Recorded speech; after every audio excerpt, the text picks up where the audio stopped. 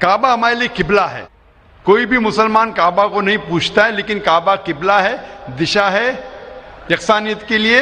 ہم کعبہ کی طرف منہ کر کے اللہ سبحانہ تعالیٰ کی عبادت کرتے ہیں. کاشی ایک تیرتھ کی جگہ ہے جو ہندو مذہب کی کتاب میں ہے, لیکن جب آپ قرآن مجید پڑھیں گے یا اللہ کے رسول کی حدیث پڑھیں گے, کاشی کا ذکر کدھر بھی قرآن مجید میں نہیں ہے, نہ ہی کوئی اللہ کے رسول کی حدیث میں ہے. لیکن آپ جب وید پڑھیں گے, وید میں کعبہ کا ذکر ہے, وید میں کعبہ کا ذکر ہے. لکھا ہے رگ وید میں جلد نمبر 3 میں لکھا ہے کہ تیرتھ کی ایک جگہ, تیرتھ مطلب جس جگہ خدا کی عبادت کی جاتی ہے, تیرتھ کی ایک جگہ ہے وہ کعبہ. تو کعبہ کا ذکر ہندو مذہبی کتاب میں بھی ہے, قرآن میں بھی ہے اور بائبل میں بھی ہے. بائبل میں لکھا ہے بک آف سامز میں chapter number 84 verse number 2 to 6 میں لکھا ہے blessed are those people who visit the valley of Bakka. تو بائبل میں بھی کعبہ کا ذکر ہے, ہندو مذہبی کتاب میں بھی کعبہ کا ذکر ہے, اور قرآن میں اسلام کی مذہبی کتاب میں بھی ذکر ہے. تو اگر ہم یکسانیت پہ جائیں گے, جو کامن ہے اسے لیں گے, تو کعبہ صرف کامن ہے تینوں مذہبی کتابوں میں, اور مذہبی کتابوں میں بھی لکھا ہے. تو جب آپ لیں گے تعالوا الی کلمۃ سواء بین بینکم, آؤ ہم اس بات کی طرف جو آپ اور ہم میں یکساں ہے, تو کعبہ میں یکسانیت ملتی ہے لیکن کاشی میں نہیں. کاشی کا ذکر صرف ہندو مذہبی کتاب میں ہے. تو اگر ہم یکسانیت پہ عمل کرنا چاہیں گے تو آپ اور ہمیں ماننا پڑے گا کہ کعبہ اللہ سبحانہ وتعالیٰ کا گھر ہے اور عبادت گاہ ہے, عبادت کرنے کی جگہ ہے. Hope that answers the question. Thank you. Mic number 5 پر اگر کوئی غیر مسلم خواتین, غیر مسلم بہن موجود ہیں تو اپنا سوال کر سکتی ہیں. Can you explain vividly the points mentioned in the Bible to prove that Jesus, peace be upon him, was not crucified, especially referring to Jonah? Thank you. بہن کا سوال ہے کہ آپ صاف طور سے یہ ثابت کر سکتے بائبل کے ذریعے سے کہ عیسیٰ علیہ السلام کو صلیب پہ نہیں چڑھایا گیا تھا. آپ بائبل کے ذریعے, بائبل کے حوالے سے یہ ثابت کر سکتے ہیں کہ عیسیٰ علیہ السلام کو کروسیفائی نہیں کیا گیا تھا, صلیب پہ نہیں چڑھایا گیا تھا, خصوصاً جونا کے ذریعے. میں نے ایک مناظرہ کیا تھا ایک عیسائی پادری کے ساتھ, واز کرائسٹ ریئلی کروسیفائڈ؟ کیا عیسیٰ علیہ السلام کو حقیقت میں صلیب پہ چڑھایا گیا تھا کہ نہیں, کہ وہ صلیب پہ مرے تھے کیا نہیں. اور یہ لفظ جو کروسیفائی ہے, کروسیفکشن FIXION کے معنی ہے کہ انسان کو جب صلیب پہ چڑھایا جاتا ہے اور انسان مر جاتا ہے اسے کہتے کروسیفکشن, CRUCIFIXION. ایک دوسرا لفظ ہے اگر انسان کو صلیب پہ چڑھایا جاتا ہے اور وہ نہیں مرتا ہے, اس کے لیے کوئی لفظ نہیں ہے. سو ایک لفظ جو ہم کہہ سکتے کروسیفکشن, CRUCIFICTION, کروسیفکشن مینس ایک کہانی ہے. تو بہن کا سوال ہے کیا بائبل کے ذریعے یہ ثابت کر سکتے کہ عیسیٰ علیہ السلام کو صلیب پہ چڑھایا نہیں گیا تھا اور وہ صلیب پہ نہیں مرے, خصوصاً یونس علیہ السلام کے حوالے سے. کئی بائبل میں ورسز ہے جس سے یہ ثابت کیا جا سکتا ہے کہ عیسیٰ علیہ السلام کو صلیب پہ نہیں چڑھایا گیا تھا.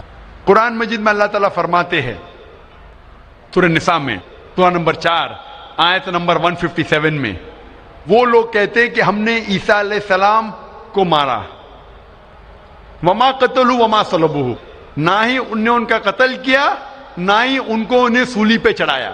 وما قتلوا وما صلبوہ ولکن شبہ لہم, یہ صرف ایک دکھاوا تھا, ان کو ایسا احساس ہوا.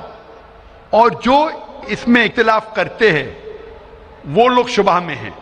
کیونکہ ان کو نہ سولی پہ چڑھایا گیا تھا نہ ان کا قتل گیا. وما قتلوا یقینا, اور ان کو بے شک قتل نہیں کیا گیا تھا. تو قرآن مجید میں صاف طور پہ کہا گیا ہے کہ عیسیٰ علیہ السلام کو نہ قتل کیا گیا نہ سولی پہ چڑھایا گیا تھا, یہ صرف ان کو لگا. اور جو کوئی اس میں اختلاف کرتا ہے وہ شبہ میں ہے. ولیکن شبہ لہم, کیونکہ عیسیٰ علیہ السلام کو نہ سولی پہ چڑھایا گیا نہ قتل کیا گیا. ابھی یہ قرآن مجید میں کیونکہ لکھا ہے تو ہم مسلمان مانتے ہیں. ہم بائبل سے کیسے ثابت کر سکتے ہیں کہ عیسیٰ علیہ السلام کو سولی پہ نہیں چڑھایا گیا؟ لکھا ہے گاسپل آف میتھیو میں چیپٹر نمبر 12 ورس نمبر 38 میں کہ جب لوگ آتے ہیں اور عیسیٰ علیہ السلام سے کہتے ہیں کہ آپ ہمیں ایک معجزہ دکھاؤ, ہمیں نشانی دکھاؤ تاکہ ہم مانیں کہ آپ اللہ کے پیغمبر ہیں, تو عیسیٰ علیہ السلام کہتے ہیں O evil and adulterous generation, you seek after a sign, no sign shall be given to you except the sign of Jonah. عیسیٰ علیہ السلام کہتے ہیں, انہیں گالی دیتے ہیں اور کہتے ہیں کہ آپ کو کوئی نشانی دی نہیں جائیں گی, کوئی معجزہ دی نہیں جائیں گا, صرف سائن آف جونا, یونس علیہ السلام کی نشانی. No sign shall be given to you except the sign of Jonah. For as Jonah was 3 days and 3 nights in the belly of the fish, Son of Man be 3 days and 3 nights in the heart of the earth. یہ ہے حوالہ gospel of Matthew کا chapter number 12 verse number 38 سے لے کے 42 تک. عیسیٰ علیہ السلام کہتے کہ تمہیں کوئی نشانی نہیں دی جائیں گی, صرف نشانی یونس علیہ السلام کی. جس طریقے سے یونس علیہ السلام 3 دن اور 3 رات مچھلی کے پیٹ میں تھے, اسی طریقے سے میں دھرتی کے پیٹ میں 3 دن اور 3 رات رہوں گا. ابھی ہمیں جاننے کے لیے کہ سائن آف جونا کیا ہے, یونس علیہ السلام کی نشانی کیا ہے, ہمیں جانا پڑے گا دا بک آف جونا. ایک بائبل میں کتاب ہے جس کا نام ہے جونا, یونس علیہ السلام. یہ کتاب صرف 2 پیج کی ہے, یہ بہت چھوٹی کتاب ہے بائبل میں.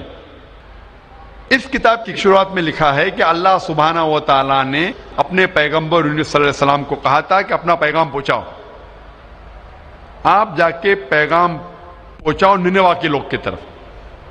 یونس علیہ السلام بائبل کے مطابق کہتے ہیں وہ ڈرتے ہیں کہ یہ لوگ کیا پیغام سمجھ پائیں گے, اسی لیے نینوا جانے کے بدلے وہ ایک کشتی میں سوار ہوتے جوپا کی طرف. اور اس وقت ایک سپرسٹیشن تھا, سپرسٹیشن مطلب اندھ وشواس تھا کہ اگر کوئی اپنے مالک کا کہنا نہیں مانتا اور مالک کی نافرمانی کرتا ہے تو ایک سٹارم آ جاتا ہے سی میں, دریا میں ایک سٹارم آتا ہے.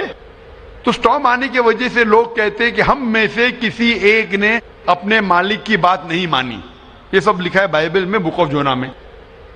یونس علیہ السلام کیونکہ اللہ سبحانہ تعالیٰ کے پیغمبر تھے, بائبل میں لکھا ہے کہ انہوں نے بات مان لی اور کہا کہ میں اپنی مالک کا کہنا نہیں مان رہا ہوں اور نینوا کے بدلے جوپا جا رہا ہوں, تو میری وجہ سے یہ سٹارم آیا. سٹارم کو کیا کہیں گے دریا میں؟ سٹارم, طوفان. طوفان, یہ طوفان دریا میں کیوں آ رہا ہے؟ کہ طوفان یونس السلام کہتے کہ میری وجہ سے آ رہا ہے, کیونکہ میں میری مالک کی بات نہیں مان رہا ہوں. اور اس وقت یہ اندھ وشواس تھا, سپرسٹیشن تھا کہ جو مالک کی بات نہیں مانے گا اس کو دریا میں پھینکیں گے تو طوفان ختم ہو جائے گا. تو یونس علیہ السلام کہتے کہ میری غلطی ہے, مجھے پھینکو. تو کیا کرتے لوگ یونس علیہ السلام کو پکڑ کے دریا میں پھینکتے ہیں. تو مجھے یہ پوچھنا ہے کہ یونس علیہ السلام کو جب دریا میں پھینکتے ہیں, بائبل میں لکھا ہے, تو یونس علیہ السلام زندہ تھے یا مردہ تھے؟ Sister, when Jonah was thrown into the water, I want to ask you the question, was Jonah dead or alive? He was alive. He was alive, زندہ تھے. ماشاءاللہ صحیح فرما رہی ہے. طوفان اتنا زور کا آ رہا تھا, طوفان میں اگر ایک زندہ انسان کو ڈالتے ہیں, وہ طوفان میں دریا میں انسان مرنا چاہیے, لیکن یونس علیہ السلام مرے یا زندہ تھے؟ He ought to die in the storm. Was he dead or was he alive? He was still alive. ماشاءاللہ صحیح جواب ہے. کہ طوفان میں مرنا چاہیے، لیکن کیونکہ وہ اللہ کے پیغمبر تھے، زندہ تھے، اس وقت ایک مچھلی آتی ہے اور مچھلی ان کو نگل لیتی ہے. A fish comes and gobbles them up. مچھلی کی پیٹ میں یونس علیہ السلام زندہ تھے یا مردہ تھے؟ In the belly of the fish was Jonah dead or alive? He was alive. He was alive. وہ زندہ تھے. مچھلی کے پیٹ میں 3 دن مچھلی یونس علیہ السلام کو پیٹ میں لے کے بائبل کے مطابق وہ گھومتی ہے، سارے سمندر گھومتی ہے 3 دن تک. مچھلی کی پیٹ میں سفوکیشن، نہ برابر سے انسان سانس لے سکتا ہے نہ جی سکتا ہے. انسان کو مرنا چاہیے یا جینا چاہیے؟ مرنا چاہیے. لیکن یونس علیہ السلام زندہ تھے یا مر گئے؟ جونا, though he was 3 days, he was there in the belly of the fish. For 3 days the fish took him in the water. He ought to die. Was Jonah yet dead or alive? He was still alive. He was still alive. ماشاءاللہ ابھی تک زندہ تھے. بہن صحیح جواب دے رہی ہے.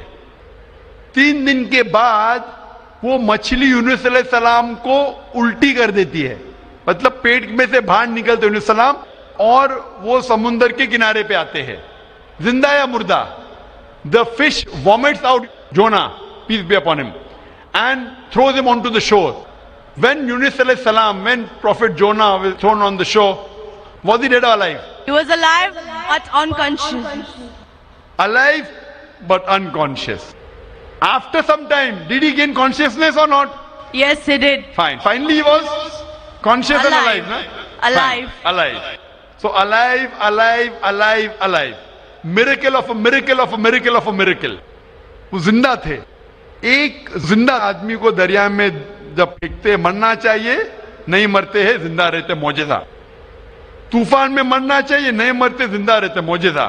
مچھلی آ کے نگل لیتی ہے, مرنا چاہیے, زندہ رہتے, معجزہ. مچھلی 3 دن تک ان کو سمندر میں گھماتی ہے, مرنا چاہیے, نہیں مرتے, معجزہ. مچھلی ان کو الٹی کرتی ہے دریا کے کنارے پہ, وہ زندہ رہتے, معجزہ. معجزہ کا معجزہ کا معجزہ کا معجزہ. ابھی یہاں عیسیٰ علیہ السلام کہتے ہیں کہ جس طریقے سے یونس علیہ السلام مچھلی کے پیٹ میں 3 دن 3 رات تک رہیں, اس طریقے سے عیسیٰ علیہ السلام دھرتی کے پیٹ میں 3 دن اور 3 رات تک رہیں گے. Now sister, I want to ask you, according to you, when Jesus Christ, peace be upon him, was in the sepulchre, was he dead or alive? He was alive. He was alive. So if he was alive, then how was he crucified? Crucified means someone dying on the cross. بہن کہہ رہی کہ عیسیٰ علیہ السلام جب ان کو لے کے گئے تھے قبر میں, وہ زندہ تھے. تو کروسیفائی ہونے کے لیے, سولی پہ مرنے کے لیے انسان کو مرنا چاہیے. تو وہ بائبل کے مطابق وہ سولی پہ لگایا گیا تھا, لیکن مرے نہیں, انہیں اتارا گیا تھا, وہ زندہ تھے. اور جب قبر میں لے کے گئے تھے سپل کر, اس ٹائم بہت لمبی چوڑی قبر ہوتی تھی, بوگدا ہوتا تھا, بڑا بوگدا ہوتا تھا, جس کے اندر انسان کھڑا بھی ہو سکتا تھا. 3 دن اور 3 رات تک عیسیٰ علیہ السلام فرماتے کہ جس طریقے سے یونس علیہ السلام 3 دن اور 3 رات مچھلی کے پیٹ میں رہیں, اسی طریقے سے میں 3 دن اور 3 رات دھرتی کے پیٹ میں رہوں گا. اس کا مطلب عیسیٰ علیہ السلام زندہ تھے. اگر زندہ تھے تو سولی پہ نہیں مرے ہو. تو اسی لیے بائبل کے ذریعے ایک طریقہ ہے ثابت کرنے کے لیے کہ عیسیٰ علیہ السلام سولی پہ نہیں مرے, وہ زندہ تھے. اور قرآن مجید کی بات صحیح ہے کہ وما قتلوا وما صلبوا, نہ وہ سولی پہ مرے نہ ان کا قتل گیا ہے. یہ صرف ایک شک اور شبہ ہے. Hope that answers the question, sister. Thank you. Sister, I would like to ask you that now do you believe that Jesus Christ, peace be upon him, did not die on the cross?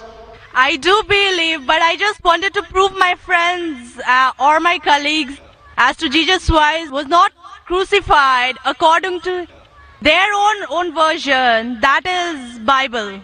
What's your name, sister? What's your name, sister? I am Sahadia Naz and I'm a teacher by profession. You're a Muslim? Yes, I am. MashaAllah. Okay, anyway, hope you have satisfied your friend. Yes, I am. But we request that the non-Muslim should be given the first chance to ask the question. Okay, thank you.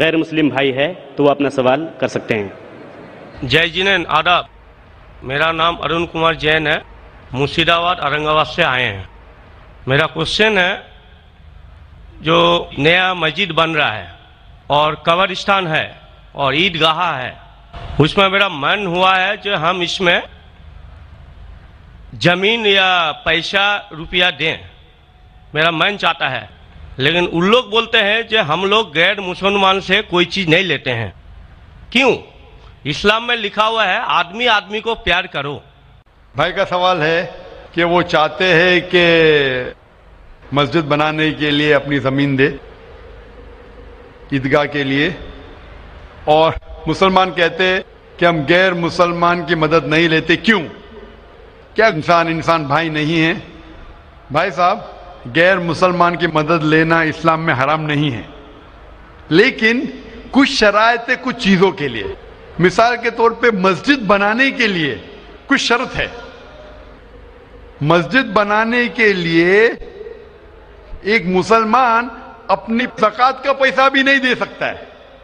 زکوٰۃ ایک مسلمان کے لیے فرض ہے کہ وہ 2.5% اپنی بچت کا، ہر قمری سال وہ 2.5% اپنی بچت کا جو نصاب کے اوپر ہے، 85 گرام سونے کے اوپر ہے، اسے زکوٰۃ دینا چاہیے.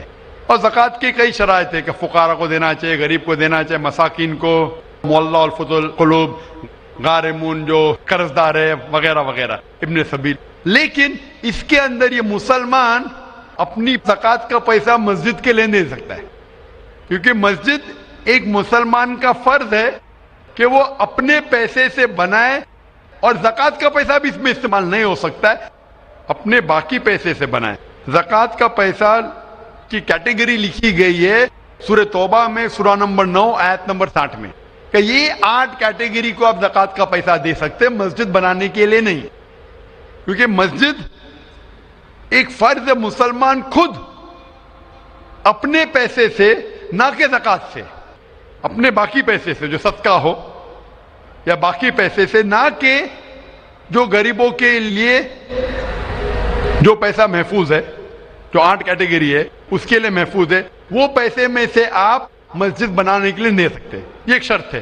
اسی طریقے سے شرط ہے قرآن مجید کی کہ مسجد کی دیکھ بھال صرف وہ لوگ کرنا چاہیے جو اس پہ ایمان لاتے ہیں، جو اس بات میں مانتے ہیں، جو ایمان لاتے ہیں اور جو مانتے اور اپنے اچھے اپنے پیسے سے. تو اگر کوئی غیر مسلمان اگر اس پہ ایمان نہیں لاتا ہے تو مسجد کے لیے استعمال نہیں کیا جا سکتا ہے. مثال کے طور پہ میں کہوں گا کہ یہاں کئی جگہ ہے اپنے ہندوستان میں جسے کہا جاتا ہے کینٹونمنٹ ایریا. کینٹونمنٹ ایریا مطلب وہ ایریا جہاں صرف ملٹری کے لوگ جا سکتے. عام ہندوستانی، میں ہندوستان کا ناگرک ہوں، میں یہ نہیں کہہ سکتا کہ میں ہندوستان کا ناگرک ہوں اسی لیے مجھے کینٹونمنٹ ایریا میں جانے دو. وہ رول ہے. کینٹونمنٹ ایریا میں جانے کے لیے فرض ہے کہ وہ لوگ جو اپنی پوری زندگی دیتے ہیں دیش کی حفاظت کرنے کے لیے، وہ لوگ کو اجازت ہے. عام آدمی کینٹونمنٹ ایریا میں نہیں جا سکتا ہے، یہ اصول ہے دیش کا. اسی طریقے سے جو لوگ ایمان لاتے ہیں مذہب پہ اور زکوٰۃ کے علاوہ اپنی باقی آمدنی کے پیسے سے مسجد بنا سکتے. تو اسی لیے کیونکہ آپ ایمان نہیں لے کے آئے تو مسجد بنانے کے لیے آپ کے پیسے کا استعمال نہیں ہو سکتا ہے. لیکن باقی خیرات کیا الگ بات ہے. اگر آپ کسی کو پیسہ دیتے ہیں، کسی کو تعلیم کے لیے مسلمان کو، تو حرام نہیں کہ مسلمان غیر مسلمان کا پیسہ نہیں لے سکتا ہے. صرف مسجد کے لیے شرط ہے. تو کچھ چیزوں کے لیے شرائط ہے، باقی چیزوں کے لیے نہیں. مثال کے طور پر آپ کہنا چاہتے ہیں کہ میں میرے پیسوں سے کوئی مسلمان کو پڑھانا چاہتا ہوں، تو کوئی مسلمان آپ کے پیسے سے تعلیم حاصل کرنا اس کے لیے حرام نہیں ہے، صرف مسجد کے لیے. اگر آپ چاہتے ہیں کہ آپ کا پیسہ مسجد میں استعمال ہو تو پہلے آپ کو مسلمان بننا پڑے گا، آپ کو ایمان لانا پڑے گا، پھر ہی آپ. کیونکہ آپ اگر جس چیز میں ایمان نہیں لے کے آتے، آپ اگر ایمان نہیں لے کے آتے کہ ہم کو ایک ایشور کو ماننا چاہیے، ہم کو صلاح پڑھنا چاہیے، تو اسی طریقے سے اگر آپ کو ایمان آ جائے گا کہ یہ مسجد صحیح عبادت کی جگہ ہے اور میں اس پہ یقین کرتا ہوں، پھر آپ کا پیسہ لے سکتے، ورنہ نہیں. ہوپ دان سے کوشچن. آپ کا دوسرا سوال ہے یہ ہم لوگ جو گائے کا دودھ پیتے ہیں وہ ویج ہے کہ یا نان ویج ہے؟ بھائی کا سوال ہے کہ ہم گائے کا دودھ جو پیتے ہیں وہ ویج ہے کہ نان ویج ہے. سائنٹیفکلی گائے ویج ہے کہ نان ویج ہے بھائی صاحب؟ ہم لوگ جانتے ہیں نان ویج ہے. گائے نان ویج ہے نا؟ ہاں. تو اس کا دودھ ویج ہوگا یا نان ویج ہوگا؟ Non veg. لیکن ہم لوگ کا دھرم میں وہ دیوی ہے. ہاں ابھی اس کے اوپر باقی سوال آ گیا نا. آپ کا پہلا سوال تھا کہ دودھ نان ویج ہے کیا ویج ہے، تو میں نے پوچھا گائے نان ویج ہے کیا ویج ہے، آپ نے کہا نان ویج، تو دودھ بھی نان ویج ہوگا. تو سائنٹیفکلی دودھ نان ویج ہے، لیکن کیونکہ دودھ کے بنا آپ کی زندگی نہیں گزر سکتی ہے تو دودھ کو لوگ نے ویج کر دیا. آپ سمجھے نا؟ دودھ کے بنا زندگی گزرنا مشکل ہے تو دودھ کو ویجیٹیرین کہہ دیا. تو میرے تقریر میں جو مناظرہ ہوا تھا میرا ایک جین کے ساتھ کہ گوشت کھانا انسان کے لیے حرام ہے کہ حلال ہے. ہم بھی جین ہیں. معلوم ہے آپ کا نام جین ہے. تو ایک مناظرہ ہوا تھا with the president of the Indian Vegetarian Congress mister Rashmi bhai Zaveri, وہ پریزیڈنٹ تھے. تو ایک مناظرہ ہوا کہ گوشت کھانا انسانوں کے لیے حرام ہے کہ حلال ہے. اور مناظرے میں نے ثابت کیا کہ گوشت کھانا انسان کے لیے حرام نہیں، اچھا ہے، ثابت کیا. اور اس میں یہ بھی کہا کہ دودھ نان ویج ہے، لیکن سارے ویجیٹیرین دودھ پیتے، کیوں؟ آپ سمجھ رہے نا؟ تو دودھ سائنٹیفکلی از نان ویجیٹیرین. آپ نے کہا کیا ہے ہماری دیوی ہے. آپ اگر پڑھیں گے جیسا میں نے کہا کہ نہ تس پرتیماستی، اس ایشور کی کوئی پرتیما نہیں، کوئی عکس نہیں. آپ سمجھے نا؟ کوئی عکس نہیں، کوئی پکچر نہیں، کوئی پینٹنگ نہیں، کوئی فوٹوگراف نہیں. تو یہ وید کے مطابق یہ غلط ہو جاتا ہے. آپ سمجھے نا؟ لیکن پھر بھی میں جانتا ہوں کہ کئی کتابوں میں، کیونکہ ہندو کتابیں دو قسم کی ہے، شروتی اور اسمرتی. شروتی وہ کتاب جو بھگوان کی طرف سے آئے، وید اور اپنشد. اسمرتی وہ کتاب جو انسانوں نے لکھی ہے. تو ایک شروتی ہوتی جو ایشور کی طرف سے ہے، اور ایک ہوتی ہے اسمرتی جو انسانوں نے لکھی ہے. تو میں جانتا ہوں کہ کئی ہندو مذہبی کتابوں میں، خصوصاً اسمرتی میں، ایسی چیزیں لکھی ہے جو شروتی کے خلاف ہے. یہ آپ دیکھیں گے گائے آپ کی دیوی ہے، وہ آپ وید میں نہیں پائیں گے، آپ نیچے والی کتاب میں پائیں گے. تو جب بھی کوئی اونچی یا نیچے کتاب میں ٹکراؤ ہو تو میں ماننا چاہیے اونچی کتاب. قرآن اسلام کی سب سے اونچی کتاب ہے.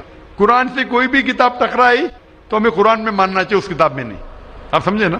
تو اسی طریقے سے اگر آپ وید میں پڑھیں گے، وید میں لکھا ہے کہ خدا کا کوئی عکس نہیں، تو اگر وہ مانیں گے تو ہمیں ماننا پڑے گا کہ خدا کا کوئی روپ نہیں. تو یہ کہنا کہ گائے دیوی ہے، یہ کئی پنڈت کہتے ہیں کہ ہم جانتے ہیں کہ خدا ایک ہے، ہم جانتے ایشور ایک ہے، لیکن ہمیں کنسنٹریشن کے لیے ہمیں بہت بار مورتی کا سہارا لینا پڑتا ہے. پنڈت لوگ سے میں بات کرتا ہوں کہ آپ کی کتابوں میں صاف لکھا ہے کہ بھگوان ایک ہے، نہ اس کا کوئی عکس ہے، نہ کوئی مورتی ہے، نہ کوئی پینٹنگ ہے، نہ کوئی پکچر ہے. تو وہ کہتے ہیں ہم مانتے ہیں یہ بات پہ، لیکن کیا کنسنٹریٹ کرنے کے لیے پہلے شروعات میں ہمیں عکس کی ضرورت ہوتی ہے، ایک مورتی کی. جب ہم ہائر کانشیسنس پہ پہنچ جاتے اس وقت ہمیں ضرورت نہیں پڑتی. تو میں ان سے کہتا ہوں مسلمان ہائر کانشیسنس پہ پہنچ گئے، ہمیں کوئی عکس کی ضرورت نہیں، ہم ایشور کو ڈائریکٹ مانتے ہیں، ڈائریکٹ عبادت کرتے ہیں. تو اسی طریقے سے کبھی بھی ٹکراؤ ہوتا ہے مذہبی کتابوں کے اندر تو اونچی کتاب کو ماننا چاہیے نیچی کتاب کے بنسبت. تو اونچی کتاب میں لکھا ہے کہ ایشور کا کوئی عکس نہیں ہے. آپ سمجھے نا؟ پھر بھی آپ دیکھیں گے لوگ اپنی مذہبی کتاب کو نہیں مانتے. تو میرا یہی کہنا ہے لوگوں سے، چاہے مسلمان ہو، جیسا میں نے کہا کہ قرآن کو سمجھ کے پڑھو. میں کہتا ہوں ہندوؤں سے کہ آپ بھی وید کو سمجھ کے پڑھو. میں کہتا ہوں انڈین گورنمنٹ سے کہ سانسکرت کم از کم ہندوؤں کے لیے فرض کرو، تو ہندو کم از کم سانسکرت پڑھ سکیں گے، اپنے مذہب کے قریب آئیں گے، اور ہندو مسلم بھی قریب ہو جائیں گے. کیونکہ سانسکرت پڑھیں گے تو آپ کو پتا چلے گا کہ آپ کی کتاب میں کیا لکھا ہے. تو کوئی بھی پنڈت آپ کو گھمائے گا نہیں. پھر پنڈت گھمائے گا تو بولیں گے تو حوالہ دو کوئی ہے. آپ سمجھے نا؟ بہت سے ہندو میرے جو سنتے مجھے اپنے پنڈت سے پوچھتے کہ مسلمان ہے جو ایسا کرتا ہے، بولتے ارے ارے وہ مسلمان کو سنو مت. ارے کیوں نہیں سنو بھائی؟ میں اگر حوالہ غلط دے رہا ہوں تو آپ آگے پوچھ سکتے مجھے کہ آپ نے جو حوالہ دیا وید کا غلط ہے. میں انسان ہوں, غلطی کر سکتا ہوں, آپ سمجھے نا. تو میں کہتا ہوں ہندوؤں سے کہ آپ سنسکرت جانو, اپنی وید پڑھو, تعالوا الی کلمۃ سواء بین بینکم, آؤ ہم اس بات کی طرف جو آپ اور ہم میں یکساں ہے, یکسانیت کی طرف آئیں گے تو ہندو مسلمان ایک ہو جائیں گے. Hope answer the question. ہیں مائک نمبر 2 کی طرف, وہاں پر اگر کوئی غیر مسلم بھائی موجود ہیں اور ان کے ذہن میں کوئی سوال ہے تو سوال کر سکتے ہیں. مائک نمبر 2 سے. جی, میرا نام راجندر پرساد شاہ ہے. میں ارریہ ضلع کے کرسا کاٹا گاؤں کا رہنے والا ہوں, اور میں دھرم سے اگر پوچھیے تو میں نہ ہندو ہوں نہ مسلمان ہوں, میں آنند مارگی ہوں. میں بھاگوت دھرم کو مانتا ہوں. اس لیے آجن میرے من میں ایک شنکا ہے, جہاں گیتا کہتی ہے دھرم سنستھاپنارتھاے سمبھوامی جگے جگے, اور مسلمانوں سے سنتا ہوں تو محمد از دا لاسٹ پیغمبر. میرا شک ہے کہ پرماتما اللہ کی سرشٹی انفینائٹ ویبس میں چل رہے ہیں, تو انفینائٹ سمسیایں آگے آئیں گی, تو ہوا محمد دا لاسٹ پیغمبر. اگر یہ صحیح ہے تو گیتا کا یہ کرشن کا یہ گھوشنا سمبھوامی جگے جگے کیا غلط ہے؟ بھائی صاحب نے ایک اچھا سوال پوچھا ہے. انہوں نے حوالہ تھا بھگوت گیتا کا, جس میں کرشن کہتے ہیں, انہوں نے کہا سنسکرت میں ترجمہ نہیں کیا. شری کرشن کہتے ہیں کہ جب بھی اس دھرتی پہ ظلم ہوگا تو اس وقت بھگوان ایک پیغمبر کو بھیجیں گے, اور ہر دور میں ایک پیغمبر آئے گا. سمبھوانی یوگی ہوگے, ہر یگ میں آئے گا. تو بھائی کا سوال ہے کیا کرشن غلط ہے؟ آپ مسلمان کیوں کہتے ہیں کہ محمد صلی اللہ علیہ وسلم آخری پیغمبر ہے؟ بھائی صاحب, سب سے پہلے ہم کہتے ہیں محمد صلی اللہ علیہ وسلم آخری پیغمبر ہے کیونکہ یہ کہا گیا قرآن مجید میں سورہ احزاب میں, سورہ نمبر 33 آیت نمبر 40 میں کہا گیا ما کان محمد ابا احد من رجالکم ولکن رسول اللہ وخاتم النبیین وکان اللہ بکل شیء علیما, کہ محمد صلی اللہ علیہ وسلم آپ لوگوں میں سے کسی کے والد نہیں ہیں, لیکن خاتم النبیین ہے, آخری نبی ہے. کیونکہ قرآن مجید میں کہا گیا ہے کہ محمد صلی اللہ علیہ وسلم آخری نبی ہے, ہم اس پہ یقین رکھتے ہیں. جہاں تک کہ آپ نے کہا شری کرشن, میں شری کرشن کی بات کو مانتا ہوں کہ جب بھی اس دھرتی پہ غلط کام ہوں گے اس وقت خدا ایک پیغمبر کو بھیجتے, اور ہر دور میں ایک پیغمبر بھیجیں گے. بالکل غلط نہیں ہے, آپ کو سمجھنے میں غلطی ہوئی, کیونکہ جب آپ پڑھیں گے بھگوت گیتا کو کہا گیا ہے کہ یہ وید کا نچوڑ ہے. It is the nectar of the Veda, Veda کا نچوڑ ہے. اور جب آگے آپ پڑھیں گے لکھا ہے کلکی پرانا میں لکھا ہے, کلکی پرانا چیپٹر نمبر 2 شلوک نمبر 5, 7, 11, 15 میں لکھا ہے کہ ایک کلکی اوتار آئیں گے جو کل یگ میں آئیں گے, اور کل یگ آخری یگ ہوگا, اور یہ کلکی اوتار لوگوں کو صحیح راستہ دکھائیں گے. اور یہ کلکی اوتار کے والد کا نام ہے وشنو یاس, مطلب بھگوان کا نوکر, عربی میں عبداللہ, جو نام تھے محمد صلی اللہ علیہ وسلم کے والد کا. ان کے والدہ کا نام ہوگا سمتی, سمتی مطلب امن, شانتی. عربی میں ہوگا آمنہ, جو نام تھا محمد صلی اللہ علیہ وسلم کے والدہ کا نام. وہ پیدا ہوں گے امن کے شہر میں جو ہے مکہ. وہ پیدا ہوں گے ایسے خاندان میں جو اس شہر کے چیف ہوں گے. ہم جانتے ہیں محمد صلی اللہ علیہ وسلم قریش خاندان میں پیدا ہوئے. ان کے 4 قریب دوست ہوں گے. ہم جانتے ہو 4 خلفاء راشدین ہیں, حضرت ابوبکر, حضرت عمر, حضرت عثمان, حضرت علی رضی اللہ عنہ. اللہ سبحانہ و تعالیٰ کی رحمت سب پہ ہو. ان کو سب سے پہلی وحی ملیں گی ایک غار میں, ایک کیو میں. ہم جانتے ہیں محمد صلی اللہ علیہ وسلم کو سب سے پہلے وحی ملی غار ہرا میں. ان کو رات کے وقت سب سے پہلے وحی آئے گی. وہ ہی will migrate northwards and come back. اور محمد صلی اللہ علیہ وسلم مدینہ میں ہجرت کی اور پھر سے واپس مکہ لوٹے. یہ ساری نشانیاں جو لکھی ہے کل کے اوتار کے بارے میں, وہ ہو بہو اترتی ہے محمد صلی اللہ علیہ وسلم پہ. ہر یگ میں ایک اوتار آئے گا, آخری یگ ہوئے گا کل یگ. یہ کل یگ ہے بھائی صاحب, یہ کل یگ ہے. اور کل یگ کے آخری اوتار ہے کل کے اوتار، جس کا نام قرآن مجید میں لکھا گیا ہے محمد صلی اللہ علیہ وسلم. تو یہ جو آپ کی بھگوت گیتا میں لکھا ہے میرے حساب سے صحیح لکھا ہوا ہے کہ ہر یگ میں ایک اوتار آئے گا، اور آخری یگ ہے لکھا ہوا ہے کل کی پرانا میں، وہ کل یگ ہے، اور کل یگ کیا اوتار ہے کل کے اوتار. تو آپ سب کو جوڑیں گے تو پتہ لگتا ہے کہ آپ کے وید میں بھی کئی نشانی ہے محمد صلی اللہ علیہ وسلم کی، کئی بار محمد صلی اللہ علیہ وسلم کا ذکر ہے. کم از کم 100 حوالے تو میں دے سکتا ہوں جس میں محمد صلی اللہ علیہ وسلم کا ذکر ہے. اگر آپ پڑھیں گے بھوشیہ پرانا پرو 3 کھنڈ 3 ادھیائے 3 شلوکاس 5 سے 8، اس میں کہا گیا ہے کہ محمد صلی اللہ علیہ وسلم آئیں گے اور وہ ایک فارینر رہیں گے اور وہ ڈیزرٹ سے آئیں گے. لکھا ہے بھوشیہ پرانا میں پرو 3 کھنڈ 3 ادھیائے 3 شلوکا 10 سے 27 میں محمد صلی اللہ علیہ وسلم کا ذکر ہے. اگر آپ پڑھیں گے کنٹپ سکتاس اتھروا وید کتاب نمبر 20 چیپٹر نمبر 127 شلوک نمبر 1 سے 14، اس میں محمد صلی اللہ علیہ وسلم کا ذکر ہے.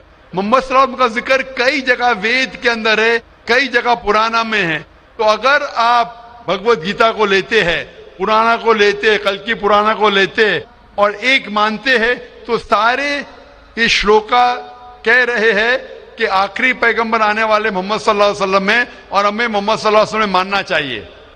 بھائی صاحب جی بھگوت گیتا مانتے ہیں آپ؟ دیکھیے میں مانتا کسی کو نہیں ہوں، میں ترک کے بودھک استر پر جو میرا لاجک ایکسپٹ کرتا ہے اسی کو میں مانتا ہوں. لیکن آپ نے بھگوت گیتا کا حوالہ دیے کیا نہیں؟ ماننا کا مطلب وہ آنکھ بند کا ماننا، میں آنکھ کھول کر مانتا ہوں. تو آنکھ کھول کے آپ مانتے کیا نہیں بھگوت گیتا کو؟ بالکل مانتا ہوں. جو تو ماننے بھگوت گیتا میں لکھا ہے جو آنے والے آخری اوتار جو پرانا کل کی پرانا میں لکھا ہوا ہے کل کے اوتار، اس میں مانتے ہیں آپ؟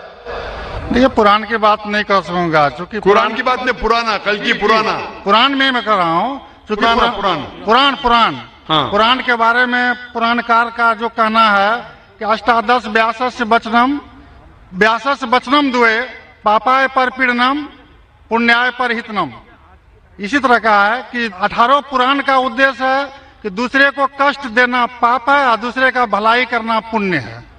میں نے کب بولا کہ دوسرے کو کشٹ دو اور دوسرے کے بھلائی مت کرو؟ میں کہہ رہا ہوں اس آدھار پر میں قرآن میں لکھے لگا دوسرے کو کشٹ دو، قرآن میں بھی لکھے دوسرے کو کشٹ مت دو، قرآن میں بھی لکھے دوسرے کی مدد کرو. تو اس کے اوپر بحث نہیں ہو رہی ہے، بحث ہو رہی ہے کل کی پرانا پہ، کل کے اوتار پہ. آپ آخری پیغمبر میں مانتے ہیں کہ نہیں یہ میں پوچھ رہا ہوں. مجھے کل کی پران کا دھیان نہیں ہے، کل کی پران کا دھیان نہیں ہے ڈاکٹر صاحب، مجھے کل کی پران کا دھیان نہیں ہے. تو آپ اگر بدھی کے اوپر آپ مانتے ہیں تو میری یہ آپ سے التجا رہیں گی کہ کل کی پرانا پڑھو اور یہ جانچ پڑتال کرو کہ کل کے اوتار کون ہیں، اور کل کے اوتار کی تحقیق کرو. آپ انشاءاللہ محمد صلی اللہ علیہ وسلم میں مانیں گے. تو میری آپ سے التجا ہے کہ آپ اس پہ تحقیق کرو کہ آخری اوتار کون ہے، اور انشاءاللہ آپ کو ہدایت دیں گے اللہ تعالیٰ. ڈاکٹر صاحب ایک ریکویسٹ ہے آپ سے، میرے ایک بھائی کو دوسرا سوال پوچھنے کے لیے دیا، ایک چھوٹا سا سوال پوچھ سکتا ہوں؟ ایک چھوٹا ویری کیجئے. مسلمان لوگوں کو جب کوئی ہندو ملتا ہے تو بولتے ہیں اس کا آداب، لیکن کسی مسلمان کو بولتے ہیں السلام علیکم. مجھے لگتا ہے کہ ایک مسلمان ہندو اور مسلمان کے بیچ بھید بھاؤ کرتا ہے. کرپیا آپ اسپشٹ کیجیے اس کو. بھائی صاحب کا سوال ہے کہ اگر کوئی مسلمان ہندو سے ملتا ہے تو آداب عرض کرتا ہے، اگر کوئی مسلمان سے ملتا ہے تو السلام علیکم کہتا ہے، تو ہندو مسلمان میں بھید بھاؤ کیوں؟ بھائی صاحب ہندو مسلمان میں بھید بھاؤ تو رہے گا، میں آپ کے سوال کا جواب دوں گا، کیونکہ ہندو ہندو اور مسلم مسلم ہے، لیکن ایک دوسرے کا ساتھ دینا چاہیے اور ایک دوسرے کو سمجھنا چاہیے.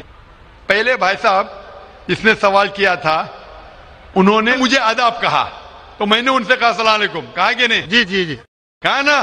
ہندو نے مجھ سے کیا کہ آداب کہا کہ نہیں؟ میں نے ان سے سلام کہا کہ نہیں؟ جی میں غور کیا تھا. غور کیا ماشاءاللہ، لیکن تو غور کیا تو کہا کیوں نہیں کہ آپ نے ایسا نہیں کہا؟ وہ ہندو بھائی نے مجھے آداب کہا. ڈاکٹر صاحب جی ہاں، you are not only one Musliman, I see lakhs of Musliman, but this quality find only in you. only in me ماشاءاللہ. Only in you. بھائی صاحب کہہ رہے کہ وہ خود مسلمان کو جانتے، صرف مجھ میں دیکھا کہ میں نے سلام کہا. جی اس کی وجہ یہ ہے کیونکہ علماء میں اختلاف ہے کہ آپ غیر مسلمان کو سلام کر سکتے ہیں کہ نہیں. پہلا یہ جان لے السلام علیکم کی معنی کیا ہے. السلام علیکم کی معنی ہے کہ آپ پہ سلامتی ہو. السلام علیکم ورحمۃ اللہ وبرکاتہ، آپ پہ سلامت رہے، رحمت رہے اور برکت رہے. نا اس میں اختلاف ہے مسلمانوں میں، مسلمان علماء میں، کہ آپ غیر مسلمان کو سلام کر سکتے کہنے، غیر مسلمان کے سلام کا جواب دے سکتے. اس میں اختلاف ہے کیونکہ ایک حدیث ہے جس میں اللہ کے رسول فرماتے ہیں، کیونکہ ایک حدیث ہے جس کے اندر یہود لوگ مسلمان کو کہتے السلام علیکم. السلام علیکم کا معنی آپ پہ موت ہو. سام کے معنی موت. السلام علیکم آپ پہ موت ہو. تو اللہ کے رسول نے فرمایا آپ کو علیکم ان پہ بھی. تو یہ حدیث ہے، صحیح حدیث ہے. یہود لوگ کہتے تھے مسلمان کو چھیڑنے کے لیے السلام علیکم آپ پہ موت ہو. تو اللہ کے رسول نے فرمایا آپ کو علیکم آپ پہ بھی ہو. تو اس کی وجہ سے اختلاف. اور کئی حدیثیں ہیں، میں زیادہ بحث میں نہیں جانا چاہوں گا، لیکن یہ کہنا چاہوں گا کہ کچھ علماء یہ بھی کہتے ہیں کہ آپ السلام علیکم کہہ سکتے، کیونکہ قرآن مجید کی ایک آیت ہے سورہ نساء میں، سورہ نمبر 4 آیت نمبر 86 اس میں کہا ہے اگر کوئی آپ کو گریٹ کرتا ہے، اگر کوئی گریٹ کرتا ہے تو آپ اور بہترین طریقے سے گریٹ کرو. اگر کوئی آپ کو گریٹ کرتا ہے اور بہترین طریقے سے گریٹ کرو، یا کم از کم اتنا. تو اگر کوئی السلام علیکم کہتا ہے مجھے کہنا چاہیے وعلیکم السلام ورحمۃ اللہ.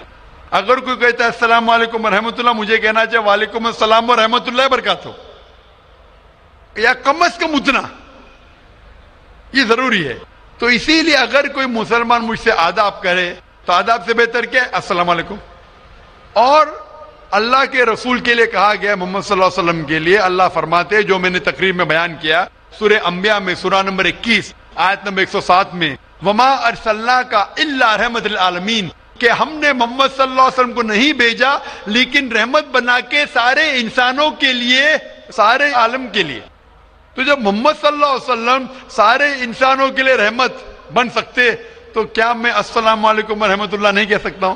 تو اس بنیاد پہ علماء کا اختلاف ہے کہ السلام کہہ سکتے. کہنے میں ان علماء میں مانتا ہوں جو کہتے ہیں کہ آپ غیر مسلمان کو سلام کہہ سکتے اور جواب بھی بہترین دے سکتے.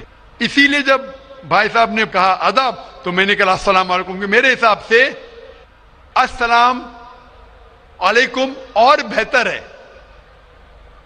آداب سے بہتر ہے السلام علیکم، کہ آپ پہ سلامتی ہو، رحمت ہو اور برکت ہو.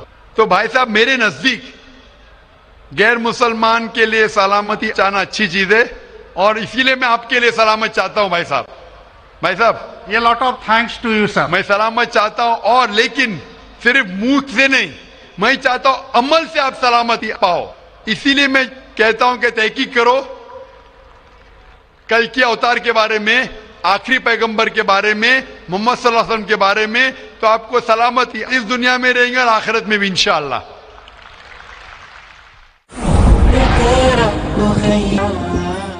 اگلا سوال مائک نمبر 3 سے، وہاں پر اگر کوئی غیر مسلم بھائی ہیں تو وہ سوال کر سکتے ہیں. ہاں نمسکار، میرا سوال یہ ہے کہ میں دوائی دکان ہے، اور دوائی دکان کے بغل میں نے دو طبقے کو آپس میں لڑتے ہوئے دیکھا، جس میں کہ ایک بریلوی سماج اور ایک دیوبندی سماج تھا. تو بریلوی کہتے ہیں کہ دیوبندی لوگ صحیح نہیں ہے اور بریلوی صحیح ہے. تو اس کا بنیاد کیا ہے، جڑ کیا ہے، مجھے اس کی جانکاری چاہیے. سوال تھوڑا ڈیفیکلٹ ہے. بھائی صاحب نے کوئی ڈیفیکلٹ سوال کہا ہے لیکن جواب بہت آسان ہے. سوال ڈیفیکلٹ ہے لیکن جواب آسان ہے،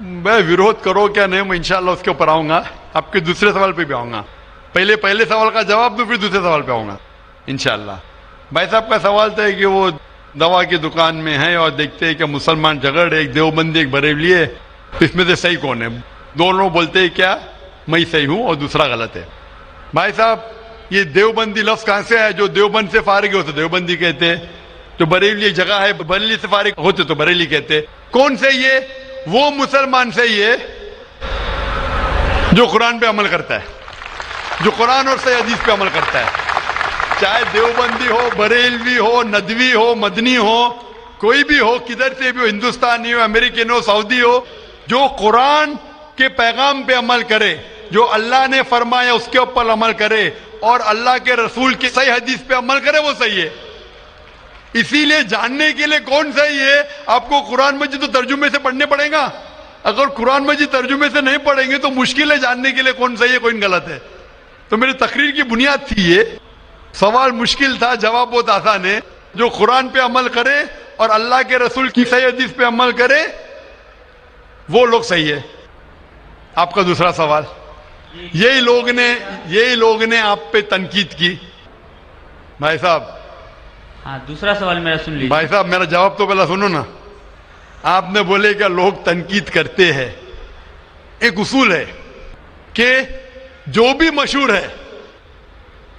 مشہور ہے اس کے اوپر لوگ تنقید کریں گے. دنیا میں سب سے بہترین انسان کون, دنیا میں سب سے مشہور انسان کون؟ آدم علیہ السلام سے لے کے آج تک کے ہسٹری میں سب مانتے ہیں کہ سب سے بہترین انسان محمد صلی اللہ علیہ وسلم ہے. نہ ہی مسلمان, غیر مسلمان بھی کہتے ہیں. اگر آپ کتاب پڑھیں گے مائیکل ایچ ہارٹ کی 100 most influential people in history, 100 سب سے زیادہ انفلوئنشل دنیا میں, نمبر 1 پہ وہ کہتے ہیں محمد صلی اللہ علیہ وسلم. آپ جانتے ہیں سب سے زیادہ کتابیں اگر کوئی انسان کے خلاف لکھی گئی ہے وہی محمد صلی اللہ علیہ وسلم.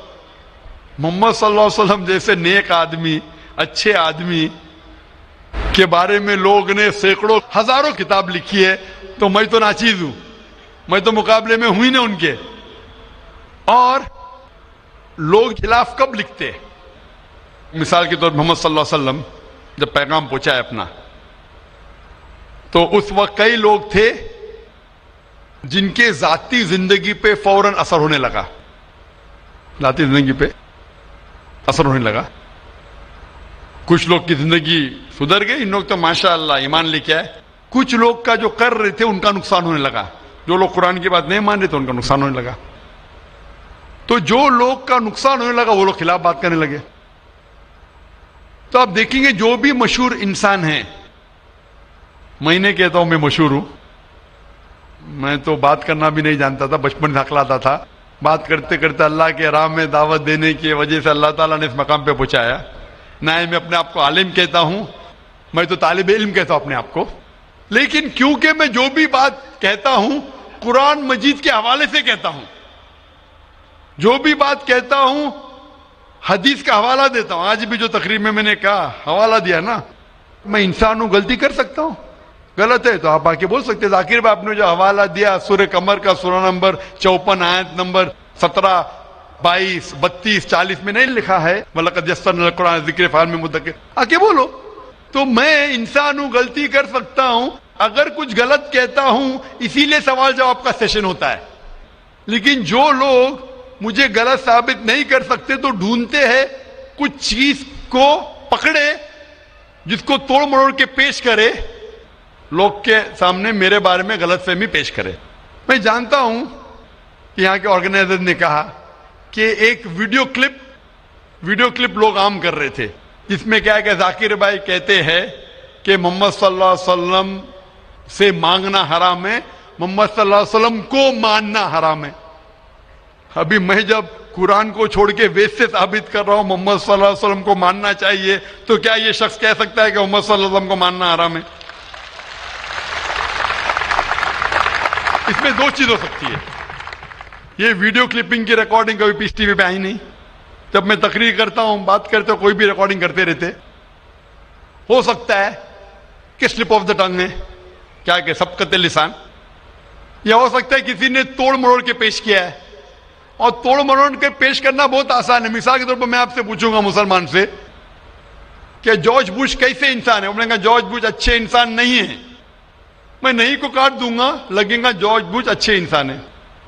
اس کو خود کو میں دکھاؤں گا, آپ نے کہا نہیں, ہو سکتا ہے سبقت لسان ہے, ہو سکتا ہے سلپ آف دا ٹنگ. وہ سلپ آف دا ٹنگ نہیں ہے, اس نے کہا کہ اچھے انسان نہیں ہے, نہیں کو کاٹا, جوڑ دیا, اچھے انسان ہے.